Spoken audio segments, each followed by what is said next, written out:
Daniel कैनीमन पंहिंजे किताब thinking fast and slow में सोच खे ॿिनि हिस्सनि में विरायो आहे, यानी सिस्टम 1 सिस्टम 2। हाणे असां अॼु इनखे पढ़ंदासीं त कीअं असां पंहिंजी डेली लाइफ में रोज़ानी ज़िंदगीअ में कीअं असां जेको आहे इन सिस्टम जो इस्तेमालु कंदा आहियूं। हाणे जॉन डेवी आहे, उहो अमेरिकन फिलोसोफर आहे, उन बि इन कॉन्सेप्ट ते रिफ्लेक्शन ते तमामु घणो ॻाल्हायो आहे। सभ खां पहिरियां सिस्टम 1 आहे रिएक्शन। जेको रिएक्शन आहे उहो असांजे ज़िंदगीअ में ईअं हूंदो आहे त जॾहिं असां कंहिं बि शइ जो तकिड़ो इज़हार कंदा आहियूं। तव्हां ॾिठो हूंदो त अलाए केतिरा इंसान इहो कोई बि ज़िंदगी जो कमु करे पछताईंदा अथव। तव्हां ॾिसो त जेला भरियूं पियूं आहिनि उन्हनि इंसाननि सां जेके चवंदा त मां पंहिंजे गुस्से में अची करे हिकिड़ो कमु कयो, यानी असां उनखे छा चवंदा आहियूं, रिएक्शन चवंदा आहियूं।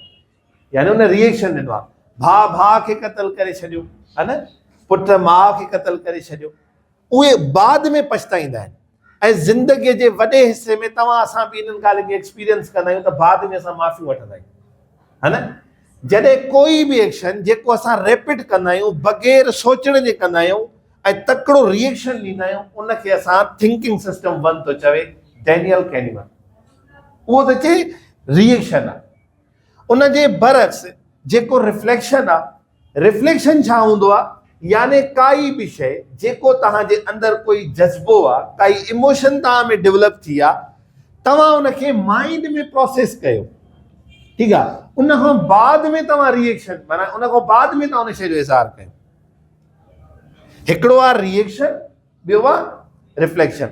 हाणे रिफ्लेक्शन में छा हूंदो आहे त हिकिड़ो ठहराव आहे, यानी थोरो ठहराव आहे। ईअं हूंदो त जेको बि तव्हांजो जज़्बो आहे, जेका बि शइ तव्हांजे ज़हन ते जिस्म ते हावी आहे, उनखे इज़हार कयो, पर कहिड़े पर्सपेक्टिव खां कंदव, रिफ्लेक्शन खां। रिफ्लेक्शन में छा आहे पुट, सोचे करे कंहिं ॻाल्हि जो जवाबु ॾियणु। रिएक्शन में छा हूंदो आहे, उन टाइम बग़ैर सोचण जे, प्रोसेस करण जे जेको आहे असां उनखे जवाबु ॾींदा आहियूं। ऐं हा बिल्कुलु, ज़िंदगीअ में वॾे में वॾो इंसाननि जिन पछतायो अथव न, उन्हनि हिन टाइप वारे इंसाननि पछतायो आहे, जेके रिएक्टिव हूंदा आहिनि पंहिंजे सोचण में। तव्हां अक्सर जेको आहे सो जंहिं उमिरि जे हिसे में, तव्हां मुंहिंजे ख़्याल में 8th क्लास में आहियो, उमिरि जे इन हिसे में तव्हां ते तव्हांजा जज़्बात हमेशह ग़ालिब रहंदा।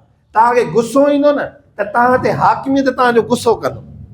तव्हां चवंदो कुझु बि थी पए मूंखे हे कमु करिणो। तव्हां दोस्तनि में विढ़ंदव, गुस्सा कंदव, नफ़रतूं कंदव, साड़ कंदव। हीअ उमिरि जो हिसो अहिड़ो आहे। यानी तव्हां घणे हद ताईं कहिड़ी शइ जे क़ाबिज़ हूंदव, कहिड़ी शइ जे कंट्रोल में हूंदव, रिएक्शन जे कंट्रोल में हूंदव। जॾहिं त इन क़िस्म जी जेको आहे सो जेका बि सिस्टम आहे, असांखे हमेशह पछताव जे पासे धिके छॾींदो आहे। पर जेको रिफ्लेक्शन हूंदो आहे लाइफ में, रिफ्लेक्शन जो मतिलबु छा आहे पुट, काई शइ सोचे सम्झे कर। जेकॾहिं तव्हां ज़िंदगीअ में थोरो ब्रेक ॾियणु सिखी वियो न, यानी कोई बि जज़्बो तव्हां ते हावी थिए ऐं थोरो उन ते ब्रेक ॾियो, माना तव्हां इनखे इहो चओ त मां हिनखे सोचां, यानी दिमाग़ में उनखे गुज़ारियां। मिसाल हिकिड़ो, तव्हां कोई अहिड़ो अमल था कयो, तव्हां कंहिंसां विड़ी था पोइ, तव्हां सिर्फ़ु हिकिड़े लम्हे जे लाइ सोचो त जेको हीउ जज़्बो मूंखे अंदर में आयो आहे, हाणे मां हिन जो इज़हार जो कयां थो ऐं मां गुस्से जो इज़हार कयां थो, ईअं त न आहे जो बाद में मूंखे पछताइणो पए। या अॻिलो इंसान को मुंहिंजो मोहसिन त न आहे, मुंहिंजो दोस्त त न आहे, मुंहिंजे ज़िंदगीअ जो को वेझो त न आहे। बाद में सॉरी चवण सां रिश्ता सही न थींदा आहिनि, उहे इंसान खे ज़ख़्म रहिजी वेंदा आहिनि। चवंदा आहिनि त ख़तरनाक जेको ज़ख़्म आहे न कंहिं बि इंसान खे जेको तव्हां ॾियो था, उहा ज़बान जी। ऐं हमेशह असां हिन ज़बान खे पंहिंजे कंट्रोल में न आहे रखियो। ऐं जेकॾहिं तव्हां ज़िंदगीअ में हिकिड़ो दफ़ो रिफ्लेक्टिव थी वियो न, तव्हांजे ज़िंदगीअ जा वॾे में वॾा मसइला हल थी वेंदा। इंसान खे ख़ुदा इहा वॾी सलाहियत ॾिनी आहे त हू कंहिं बि शइ खे सिखी सघे थो। यानी तव्हां पंहिंजी ज़िंदगीअ में वंस इहो अपनाए छॾियो न त मूंखे रिएक्टिव न आहे थियणो। ज़िंदगीअ में जेको बि जज़्बो मूं ते हावी थिए, प्यार हुजे, नफ़रत हुजे, गुस्सो हुजे, हसद हुजे, कहिड़ो बि जज़्बो मुंहिंजे मथां हावी न थिए, मां हमेशह उन जज़्बे जे मथां हावी हुजां।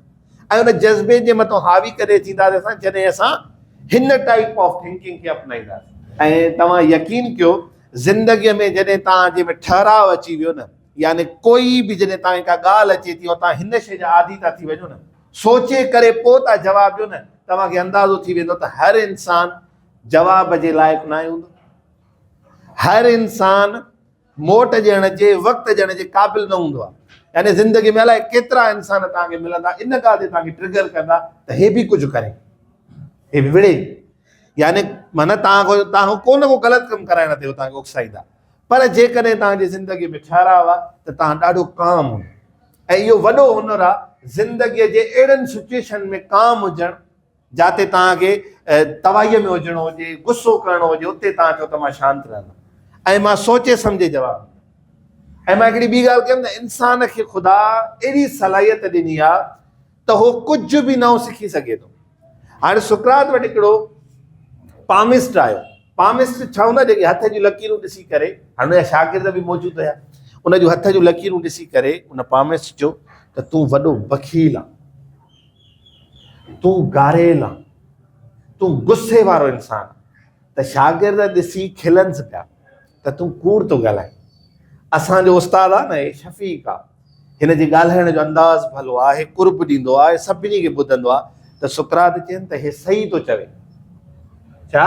हे सही थो चवे, मां ईअं ई आहियां, पर मां छा कयो आहे, इहा शइ मां पाण में इनकलकेट कई आहे। इनकलकेट करण जो ख़बर अथव मतिलबु छा हूंदो आहे? यानी अहिड़ी आदत अपनाइणु, अहिड़ो कमु अपनाइणु जेको तव्हांजे जिस्म जो हिसो थी वञे। हाणे अगरि तव्हां इनकलकेट कयो था पंहिंजी ज़िंदगीअ में, पंहिंजी ज़ात में रिफ्लेक्शन, मां तव्हांखे लिखी थो ॾियां, ज़िंदगीअ जे वॾनि वॾनि पछतावनि खां बची पवंदो। अलाए केतिरा अहिड़ा प्रॉब्लम्स तव्हांजे लाइफ में ईंदा जिते तव्हां उनखे सही नमूने डील करे वेंदा ऐं तव्हांखे इहा ख़बर पइजी वेंदी त हर जॻह ते जवाबु ॾियणु ज़रूरी न हूंदो आहे। ऐं जेकॾहिं मां जवाबु ॾियां थो त उन जवाबु ॾियण जो छा अंदाज़ हुजणु घुरिजे। यानी ज़िंदगीअ में जेकॾहिं तव्हां हिन उमिरि खां वठी इहा इनकलकेट करे विझो न, हाणे इनकलकेट सम्झी वियो न पुटु? इनकलकेट माना कीअं? अहिड़ी शइ अपनायो जेका शइ तव्हांजे ज़ात जो हिसो बणिजी वञे। सो अॼु जी नंढड़ी पॉइंट इहा हुई त असां पंहिंजे ज़िंदगीअ में हिन शइ जे पछताव खां बचूं ऐं पंहिंजे ज़िंदगीअ में हिन शइ खे अपनायूं।